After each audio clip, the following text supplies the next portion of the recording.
وہ supreme court میں آنے کے اہل نہیں ہیں۔ بظاہر تو یہی فیصلہ لگتا ہے کہ سپریم کورٹ میں اگر کوئی اہل، کوئی دانا، کوئی فہم رکھنے والا، کوئی سمجھنے والا، بقول مطلب چیف جسٹس کی نظر سے، چیف جسٹس آف پاکستان کی نظر سے کوئی جج ہے تو وہ فقط اور فقط جسٹس محمد علی مظہر ہیں۔ اب لوگ باتیں کر رہے ہیں کہ اس کے پیچھے کہانی کیا ہے، نیکسس کیا بنتا ہے جسٹس محمد علی مظہر اور چیف جسٹس آف پاکستان کا۔ چیف جسٹس آف پاکستان کی ان سینئر ترین 4 ججوں پہ نظر کیوں نہیں جاتی جو جسٹس محمد علی سے نہ فقط سینئر ہیں لیکن تجربے کار بھی ہیں، اور جسٹس احمد علی شیخ جن کو سندھ ہائی کورٹ کے چیف جسٹس ہونے کا اعزاز ہے اور سینئر ترین جج، ان کو بائی پاس کرنے کی وجہ کیا ہے؟ کچھ لوگ اس حوالے سے مطلب جتنی زبانیں ہیں اتنی باتیں ہو رہی ہیں، کچھ میں نہیں یہ کہہ رہا لیکن لوگ کہہ رہے ہیں کہ چیف جسٹس آف پاکستان تعصب برت رہے ہیں۔ ویسے چیف جسٹس جس مقام پہ ہیں ان کو ایسا تاثر بھی نہیں دینا چاہیے، اور ایسی کوئی اگر معاملہ ہے بھی میں نہیں سمجھتا کہ ایسا ہوگا، لیکن کم از کم چیف جسٹس کو اگر اپنے ججی جو ساتھی جج ہیں ان سے اگر وہ انصاف نہیں کر سکتے تو پھر لوگ عام شہریوں کے لیے، عام سائلین کے لیے، ان کے لیے انصاف مانگیں گے تو کس طرح مانگیں گے؟ پھر انصاف کو ان کی توقع سپریم کورٹ سے کیا ہوگی؟ کیونکہ جن 4 ججز کو نظر انداز کیا جا رہا ہے ان ججز کی کنٹریبیوشن ہے سندھ ہائی کورٹ میں، ان ججز کا کام ہے سندھ ہائی کورٹ میں، اور پھر یہ کہ یہ اصول سینیارٹی کا اصول طے شدہ ہے۔ اب 18ویں ترمیم میں اگر یہ لکھا جاتا کہ سندھ جو ہائی کورٹس ہیں ان کے جو ججز ہوں گے، جس طرح سپریم کورٹ کے لیے لکھا گیا ہے کہ جو سینئر ترین ہوگا وہی چیف جسٹس بنے گا، اگر ہائی کورٹس کے حوالے سے بھی یہ لکھا جاتا یا یہ اصول اس کو آئینی شکل دی جاتی کہ سینئر کو چھوڑ کے جونیئر کو جج نہیں کیا جاتا، تو میں یقیناً یہ سمجھتا ہوں کہ افتخار محمد چودھری اس ترمیم کے آڑے آ جاتے، جس طرح 18ویں ترمیم کے وہ آڑے آئے، اور پھر انہوں نے اس ترمیم کو یعنی آئینی ترمیم کو پارلیمنٹ کے وہ خالص نجی کام کے جسٹس افتخار چودھری آڑے آئے، انہوں نے گائیڈ لائن دی، اور اس گائیڈ لائن کی روشنی میں پھر 19ویں ترمیم ہوئی، اور جو ججز کے تقرر کا جو کمیشن یا اس کے لیے جو پارلیمنٹری کمیٹی بنائی گئی اس کو بے ہتھیار کیا گیا، اس کے اختیارات جو وہ کم کر دیے گئے، وہ اس کو ہومیوپیتھک کمیٹی بنا دیا گیا جس کے ہونے یا نہ ہونے سے کوئی فرق نہیں پڑتا، اور یہ لکھا گیا ہے کہ کانسٹیٹیوشن میں کہ اگر کمیٹی ججز کے تقرری کے حوالے سے 14 دن میں کوئی فیصلہ نہیں کرتی یعنی پارلیمنٹری کمیٹی، تو وہ سمجھا جائے گا کہ جوڈیشل کمیشن کے جو سفارشات ہیں ان کی منظوری دے دی گئی ہے۔ اب یہ کون سا اختیار ہے؟ یعنی کہنے کا مقصد کہ افتخار چودھری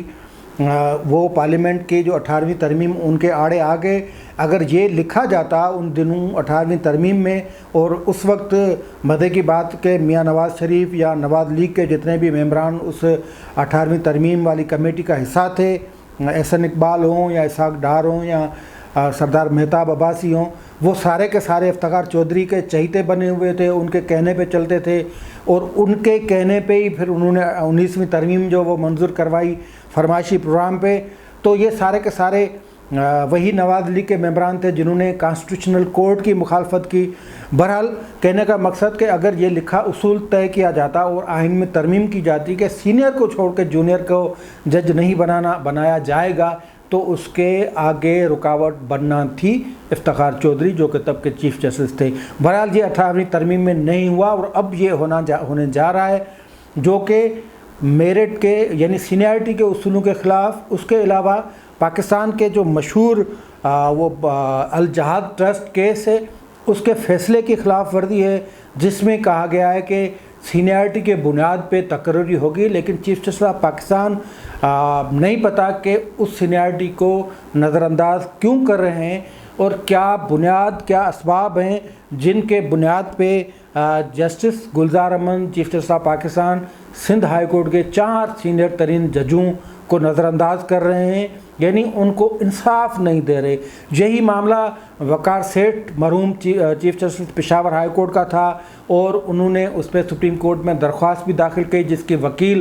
کے وکیل حامد علی خان ایک زبردست قسم کے لائر،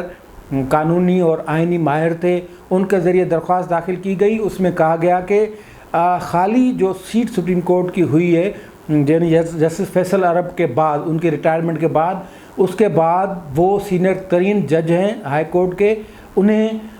مقرر کیا جائے، لیکن وہ درخواست سنی ہی نہیں گئی۔ پھر جسٹس جو حامد علی خان ہیں انہیں کہنا پڑا کہ جسٹس گلزار احمد کا جو نظریہ ہے وہ یہی ہے کہ درخواست آ جائے سپریم کورٹ میں، اس کو سنے ہی نہیں، تو وہ درخواست نہیں لگی، اس کی ایک سماعت ہوئی، اس کے بعد لگی نہیں، اور وقار امن سیٹھ پھر اسپتال داخل ہوئے اور وہاں سے ان کی ڈیڈ باڈی آئی۔ تو یہ معاملات ایک مرتبہ پھر سر اٹھا رہے ہیں اور وکلاء برادری میں اضطرابی کیفیت پائی جاتی ہے۔ ایک مرتبہ پھر وکلاء برادری نے یعنی پاکستان بار کونسل کے فورم سے ہڑتال کی کال دے دی ہے، اور 28 جولائی کو جب یہ جوڈیشل کمیشن کا اجلاس جسٹس گلزار احمد کی سربراہی میں ہو رہا ہوگا، ان کی صدارت میں ہو رہا ہوگا، اس دن وکلاء پھر ہڑتال کریں گے، کیونکہ پاکستان بار کونسل کی ایگزیکٹو کمیٹی کا اہم اجلاس ہوا ہے۔ اس اجلاس میں یہ فیصلہ کیا گیا کہ سندھ ہائی کورٹ کے 4 سینئر ججوں کو بائی پاس کرنے کو نظر انداز کرنے کے خلاف اور 5ویں نمبر پہ سینئر جج کو سپریم کورٹ میں ایلیویٹ کرنے کے خلاف، جو کہ سینئرٹی کے اصولوں کے خلاف ہے، جو کہ سپریم کورٹ کے فیصلوں کے خلاف ورزی ہے، تو اس پہ ہڑتال کی کال دی جاتی ہے، اور تمام وکلاء کو یہ ہدایت کی گئی ہے کہ وہ اس ہڑتال کو کامیاب بنائیں، عدالتی بائیکاٹ کو کامیاب بنائیں۔ یعنی یہ ایک اسٹیپ ہوگا کہ ایک تو جسٹس گلزار احمد صاحب کے خلاف یہ دوسری ہڑتال ہوگی، پہلی ہڑتال 13 جولائی کو ہوئی، کامیاب ہڑتال اس کو کہا جا سکتا ہے، اور پھر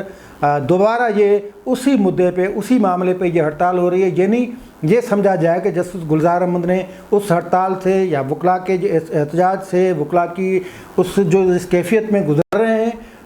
اس سے سبق نہیں سیکھا اور سیکھنے کے لیے تیار بھی نہیں ہے۔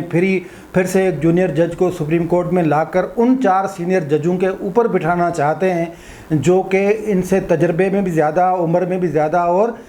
کام میں بھی زیادہ، سینئر بھی زیادہ ہیں۔ لیکن اس کے علاوہ پاکستان بار کونسل نے انفارمیشن منسٹر فواد چودھری کے بیان کی بھی مذمت کی ہے، جو کہتے ہیں کہ سینئرٹی کو مد نظر نہیں رکھنا چاہیے، تجربے کاری کو رکھنا چاہیے۔ اگر تجربائی بنیاد بنتا ہے تو پھر عمران خان کو وزیر اعظم ہونے کا کون سا تجربہ تھا جو آپ نے ان کو سر کے اوپر آ کے بٹھایا؟ تو اس پہ ایک مرتبہ پھر پاکستان بار کونسل کی ہڑتال ہونے جا رہی ہے، اور وکلاء برادری کو ایک مرتبہ پھر ایک موقع دیا جا رہا ہے کہ وہ پاکستان کے عدلیہ کے خلاف سڑکوں پہ نکلیں۔ آج کے لیے اتنا ہی، دیجیے اجازت، اللہ حافظ۔